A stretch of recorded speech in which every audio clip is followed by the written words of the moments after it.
Hello दोस्तों, स्वागत है आप लोगों का हमारे चैनल एसएससी ड्रीम स्टडी पे। दोस्तों आज आपके एसएससी एमटीएस एग्जाम का दूसरा दिन है और आज 1 अक्टूबर 2024 के फर्स्ट शिफ्ट का एग्जाम जो है खत्म हो चुका है, जिसके कुछ क्वेश्चन यानी कि जितने रियल प्रश्न हमें मिले हैं उनका एनालिसिस हम आपके लिए लाए हैं।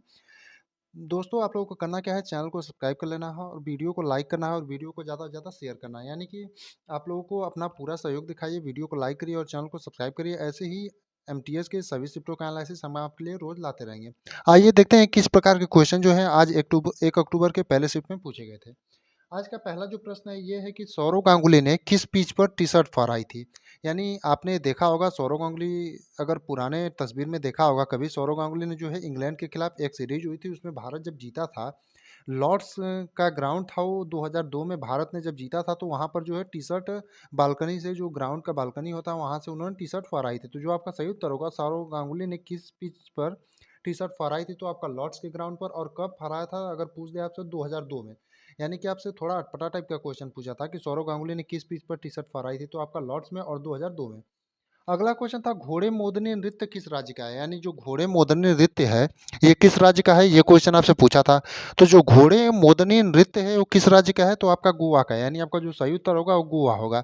यानी आपके जिस भी ऑप्शन में गोवा दिया रहा होगा वही आपका सही उत्तर होगा। यानी कि जो घोड़े मोदनी नृत्य है वो किस राज्य का है, तो आप लोग कहेंगे गोवा का है। अगला क्वेश्चन है साजन मिश्रा और राजन मिश्रा किस घराने से संबंधित है। यानी कि आपके जो साजन मिश्रा और राजन मिश्रा हैं वो किस घराने से संबंधित है, ये क्वेश्चन आपसे पूछा था। तो जो साजन मिश्रा और राजन मिश्रा है वो बनारस घराने से संबंधित है। यानी आपके जिस भी ऑप्शन में बनारस घराना दिया रहा होगा वही आपका सही उत्तर होगा। यानी कि साजन मिश्रा और राजन मिश्रा किस घराने से संबंधित है, ये क्वेश्चन आपसे पूछा था, तो इसका सही उत्तर जो होगा बनारस घराना होगा। बात करें अपने अगले प्रश्न की, यानी कि चौथे प्रश्न की, तो ये दिया है पीएम स्वनिधि योजना किस मंत्रालय के अंतर्गत आती है।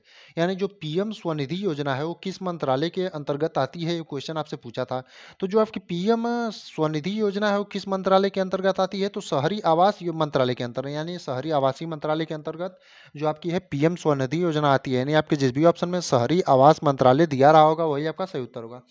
बात करें अगर पीएम स्वनिधि योजना के, तो ये संबंधित था 2020 में, जब कोरोना का टाइम आया था, तो उस समय जो रेहड़ी लगाने वाले दुकानदार थे उनसे संबंधित ये था कि उनका जो है दुकान उसमें बंद हो गया था, उसी से संबंधित आपका पीएम स्वनिधि योजना है। और पीएम स्वनिधि योजना से बात करें तो लगभग आपका सीजीएल के एग्जाम में भी अभी कुछ ही दिन पहले ये क्वेश्चन पूछा था। तो आप लोगों को हमने पहले भी कहा था, जो प्रीवियस आपके सीजीएल और सीएचएसएल के जितने भी एग्जाम हुए उनका आप लोग जाकर के वीडियो, जिनका अभी एग्जाम एमटीएस का बचा है वो लोग जरूर देखें। इससे पहले हमने सीजीएल एंड एमटी और सीजीएल का और सीएचएसएल का एनालिसिस कराया और उसका प्लेलिस्ट भी बना रखा है। बात करें अपने अगले प्रश्न यानी कि पांचवें प्रश्न की, तो 2022 में किस डांसर को पद्मश्री मिला। यानी कौन सा वो डांसर है जिसे 2022 में पद्मश्री मिला था। तो आपका कामिलिनी जो होगा वो सही उत्तर होगा। यानी आपके अगर ऑप्शन में कामिलिनी दिया रहा होगा तो यही आप लोग सही कर लीजिएगा। कामिलिनी जो है इन्हें 2022 में जो है पद्मश्री मिला था, और ये किससे रिलेटेड है, तो कथक डांस से। यानी आपसे अगर आपसे पूछ ले कामिलिनी जो है वो किससे रिलेटेड है, तो कथक से रिलेटेड है। बात करते हैं अपने अगले प्रश्न यानी कि छठे प्रश्न की, तो ब्राह्मी लिपि अभिलेख को सबसे पहले किसने पढ़ा। यानी ब्राह्मी लिपि जो अभिलेख है उसको सबसे पहले किसने पढ़ा था, ये क्वेश्चन आपसे पूछा था।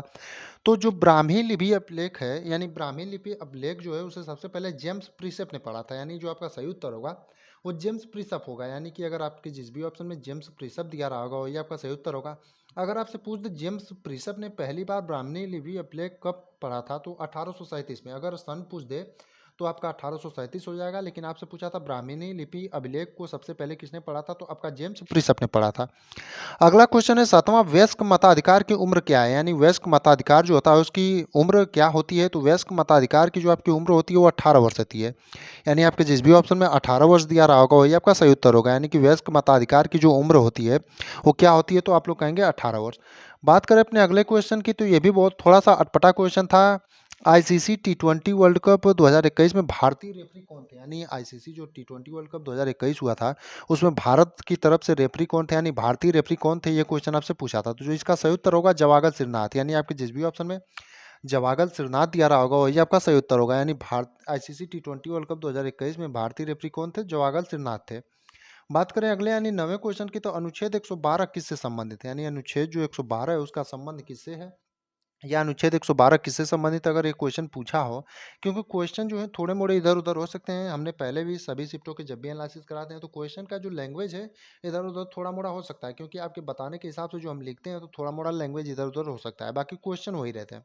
तो 9वां क्वेश्चन है अनुच्छेद 112 किससे संबंधित है? तो राष्ट्रपति दोनों सदनों का वार्षिक वित्तीय विवरण देता है। इसी से आपका जो है अनुच्छेद 112 संबंधित है, यानी कि आपका जो सही उत्तर होगा राष्ट्रपति दोनों सदनों का वार्षिक वित्तीय विवरण जो देता है उसी से संबंधित है। अगला क्वेश्चन है कि मृणालिनी साराभाई किससे संबंधित है? यानी मृणालिनी जो साराभाई है उसका संबंध किससे है? ये क्वेश्चन आपसे पूछा था। तो जो मृणालिनी साराभाई है उनका संबंध छऊ डांस से है, यानी आपका जो सही उत्तर होगा मृणालिनी साराभाई का संबंध किससे है? तो उनका जो संबंध है वो छऊ डांस से, यानी आपके जिस भी ऑप्शन में छऊ डांस दिया रहा होगा वही आपका सही उत्तर होगा, यानी कि मृणालिनी साराभाई का जो संबंध है वो किससे है? छऊ डांस से। बात करें अपने अगले प्रश्न यानी 11वें प्रश्न की, बाबर किस सूफी संत का समर्थक था? यानी जो बाबर था वो किस सूफी संत का समर्थक था, ये क्वेश्चन आपसे पूछा था। तो जो बाबर आपका था ख्वाजा अहरार का समर्थक था, यानी आपका जो सही उत्तर होगा होगा ख्वाजा अहरार, यानी आपके जिस भी ऑप्शन में ख्वाजा अहरार दिया रहा होगा वही आपका सही उत्तर होगा। बात करें अपने अगले यानी अंतिम प्रश्न, जो कि हमें 1 अक्टूबर के पहले शिफ्ट में मिले थे, 12 प्रश्न मिले थे। तो अंतिम प्रश्न है 2023 में एपीजे अब्दुल कलाम अवार्ड किसे मिला था? तो इसमें आप लोग देख लीजिएगा, दो नाम हम बता रहे हैं, दोनों लोगों को मिला था। पहला था मदाला पी महित साई और एम एस सोरिया। अब इसमें से आप लोग देख लीजिएगा कि आपके ऑप्शन में क्या दिया था। बाकी इतने ही क्वेश्चन मिले थे, जो भी क्वेश्चन बचे हो आप लोग कमेंट में जरूर बताएं।